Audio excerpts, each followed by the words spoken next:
This is Lenny Farlee, Purdue Extension Forester, and this is a Woodland Management Moment. In this Woodland Management Moment, we're going to talk a little bit about regeneration in small forest openings. And so small forest openings, typically an acre or less in size, still provide us an opportunity to regenerate some light-loving species in the very center of the openings where we have full sunlight through a large part of the day. On the outside edges of the openings, we'll get a mixture of species that can tolerate shade or are tolerant of medium shade, but maybe don't do as well in full sunlight or can't grow as fast as the full sunlight demanding trees do.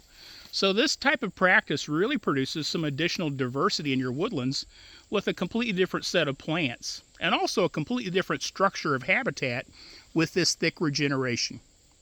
This particular opening is in season 3 or 4 of growth and is really being dominated by tulip tree because we had a lot of tulip tree around it to cast seed, and tulip tree grows extremely fast on these high quality sites in northern Indiana.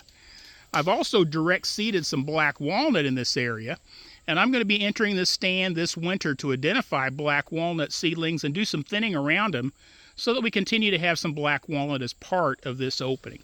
But tulip tree is going to definitely be one of the dominant trees. We may also see black cherry and a wide variety of other species seed into these locations as well. Now, the amount of sunlight is very important. As you can see, we've only got a few residual trees, and in many cases it's good to even eliminate those if you want a larger opening.